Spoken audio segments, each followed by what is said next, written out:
Thanks everyone. Could we change the slide over? Great, thank you very much. And thank the organizers. It's so great to see so many former teachers, mentors, friends, classmates here. It's really delightful. I want to spend my 8 minutes talking about taste. And I think that's what can people hear me in the back? Got out of my time at MIT is a particular sense of taste about the discipline. I'm at Harvard now. I've been there for about 15 years. Before that, I was at MIT for about the same amount of time, and you can take the boy out of MIT, but you can't take the MIT out of the boy. And the particular taste that I think I acquired here at MIT was a taste for big ideas. MIT has been about, the political science department, about big ideas as well as about careful science. And now when I look at colleagues, especially younger colleagues, junior faculty members, people coming out of doctoral departments all over the country, my postdocs, what I worry about is that the science part has gotten bigger and the big ideas part has gotten smaller. So this is a little bit of an inductive exercise, something else I learned at MIT. So just what do I mean by a big idea? Some examples. Bob Putnam on social capital. Peoria and Sable, second industrial divide and flexible specialization. Catherine Sickink's ideas about transnational activism. Dennis Thompson, Amy Gutman on deliberative democracy. Mike Lipsky on street-level bureaucracy. And John Gaventa, Jane Mansbridge, some others. So these are some of the tastes that I've gotten for big ideas. But can we do better than Justice Stewart Potter's idea about pornography, that you know what it is when you see it? I want to offer some propositions about what a big idea is. And this is a little bit of the formulation of the taste for a certain kind of intellectual work that I think is the lasting thing that I got out of my many, many years at MIT. I want to offer propositions that big ideas are analytically elegant, true, morally significant, useful, critical, surprising, and generative. That's what counts as a big idea. Analytically elegant. This is a little bit like the cocktail party test, right? So big ideas are analytically elegant, like Newton's second law of motion or Einstein's formula for mass energy equivalence. Another thing Steve told me about analytical elegance is when you read an article, you should be able to sketch it out on half a piece of paper or outline it. And if you can't do that, then you don't understand it or there's not an argument there. So these big ideas that I mentioned all have a kind of analytical elegance. Social capital is only 3 things, despite Bob's having written thousands and thousands of pages about it.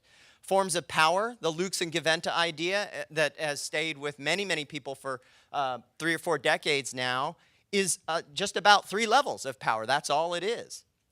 Jane Mansbridge, Beyond Adversary Democracy, there's only 2 kinds we need to worry about.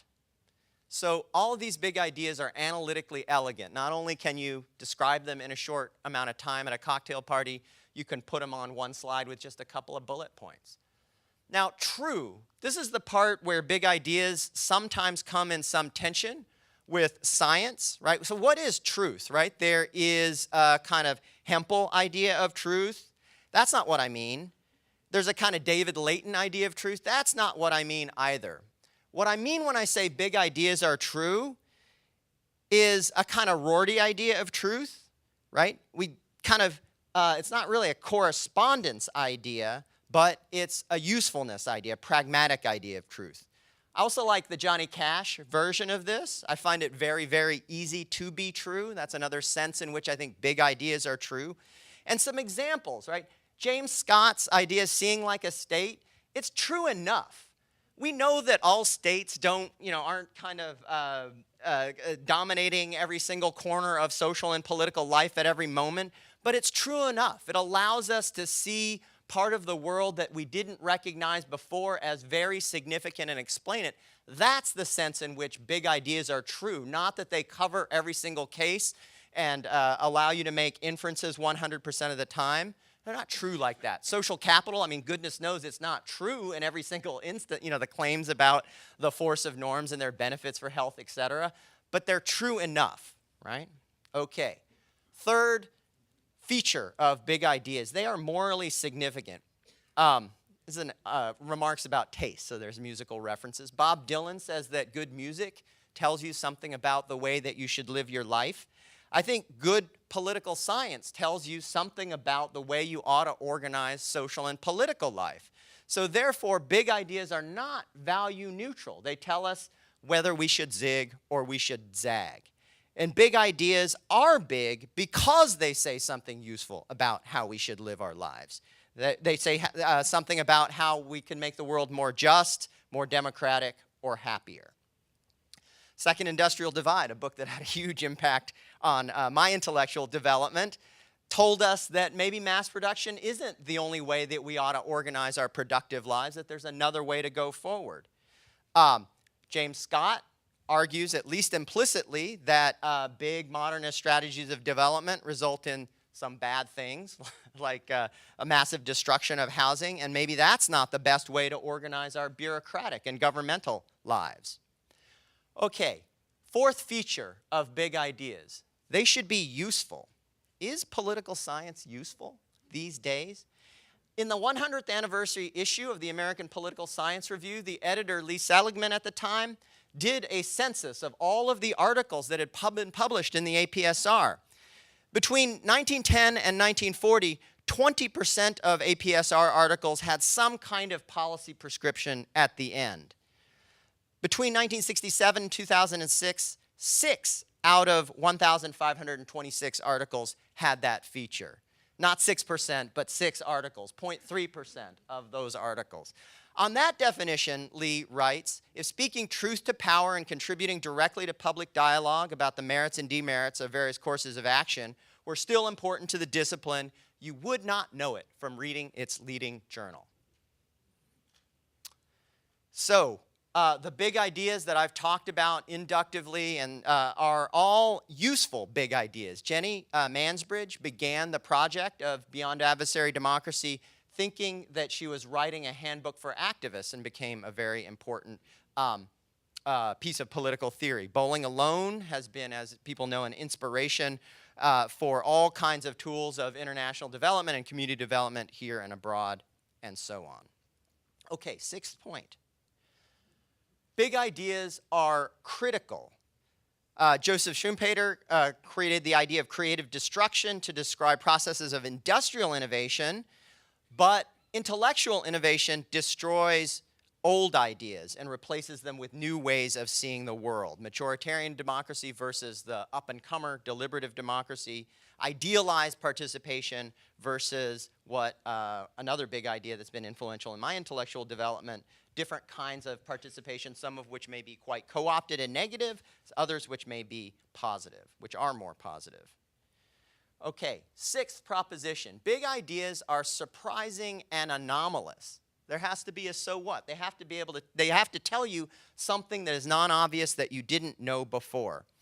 And so here, this is a little bit of a test. I think a lot of big ideas come from exploring positive deviance or negative deviance, like a genocide. That if we focus all of our attention trying to understand the middle part of the distribution, we don't really get to Ricky's point about hopefulness, about trying to find ways of organizing our social and political lives that are better than the norm, which in a lot of dimensions of our lives is pretty horrible right now. Okay, so the idea there is that big ideas become big because we focus on what seem to be anomalies that normal science didn't understand, and that the big ideas help us to understand those outliers, and that leads to a breakthrough. Some of the big ideas, I'll just tell a little short story. John Gaventa, I was talking to him about how he got his idea for power and powerlessness. He was an undergrad working with community organizers in the Appalachian Valley and communities in the Appalachian Valley, horribly oppressed. And then he got his Rhodes scholarship and was going to go to Oxford, and they'd been doing some land studies. And they wanted to figure out who owned the land so they could address this person to improve conditions. And they found out that somebody in England owned the land, and John was going to go to England for his Rhodes. And at his going away party, a bunch of people came up to John and said to John, "John, can you continue the project? Can you find the person who owns the land? Because surely he doesn't know how bad it is here for us. And then maybe if you told him, he would help make things better for us." And you know, that is third face of power right there, right? Of course, the person in England or the entity in England doesn't give a crap about how bad it is. That's one kind of exercise of power, and that's how John got to kind of develop some of his ideas about his version of hegemony, right? Seventh, big ideas are generative, not dispositive, right? And the ambition of science is oftentimes to end an argument, but I don't think big ideas do that. These big ideas create a sandbox for a lot of other people to play in. And the why they get big is not because they stop a conversation, but because they begin 100 other conversations, right? So social capital, right, is a big idea not because everybody or maybe even anybody thinks Bob Putnam got it right, but because it creates a sandbox that a bunch of other people can play in. Similarly, you know, I could have said the same thing about John Rawls, right? Okay, so that's it. That is the kind of taste that I think I've gotten out of my many years at this beloved institution of MIT, something that I wouldn't trade for anything is my intellectual sensibilities about what counts as good work. And I am now working at a university down the street, and I agree with the characterization of the cultural differences of egalitarianism and hierarchy there. And what I try to do, I think almost every single day, is put a little bit of a thumb in the scale for the big ideas. Thank you.